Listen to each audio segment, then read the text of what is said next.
ఇందునైతే ఇంక రాజు డబ్బులైతే అడుగుతాడు, నాకు అర్జెంటుగా అవసరము అన్నట్టుగా. ఇంక ఇందు దగ్గర డబ్బులు లేకపోయినా తనైతే మాత్రం ఇంకా రాజు కావ్య ఇచ్చిన ఆ గొలుసునైతే ఇచ్చి, దీన్ని తాకట్టు పెట్టుకొని నువ్వు కావాల్సిన డబ్బులు తీసుకో, ఇప్పుడైతే నా దగ్గర డబ్బులు లేవు అని చెప్పని అనంగానే ఇంక అపర్ణ అయితే రాజు దగ్గరకు వచ్చి, తన దగ్గర నిజంగానే డబ్బులు లేవు బాబు, కానీ నువ్వు అవసరం అని చెప్పని వాళ్ళ అమ్మ వాళ్ళ నాన్న తనకు గుర్తుగా ఇచ్చిన ఆ చైన్ ఎత్తి ఇప్పుడు నీకు ఇచ్చేసింది అని చెప్పని అనంగానే ఇంక ఒక క్షణం రాజు అయితే ఇందు విషయంలో మంచిగా మారిపోతాడు.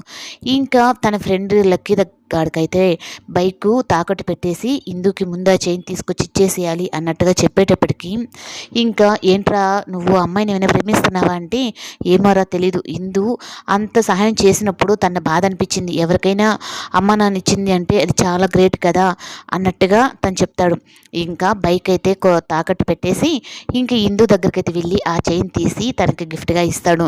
ఏంటి రాజు నీకు డబ్బులు అవసరం అని చెప్పన్నాను కదా అంటే, నేను బైక్ తాకట్టు పెట్టుకున్నానులే, ఇది మీ అమ్మ మీ నాన్న ఇచ్చిందంట కదా, బామ్మగారు చెప్పారు అన్నట్టుగా ఇంకా చైన్ ఇచ్చేటప్పటికి, ఇప్పటిదాకా రాజుని అసలు కనీసం తన మనసులో కానీ ఒక మనిషిగా కూడా చూడని ఇందు అయితే ఫస్ట్ టైం తన మీద కొంచెం ప్రేమ చూపించేటప్పటికి, ఇంకా ఆ ప్రేమకైతే చాలా థ్యాంక్స్ రాజు అని చెప్పని నిజంగానే తన భర్త ఏమో అన్నట్టుగా వెళ్ళి తన్ని పట్టుకుంటుంది.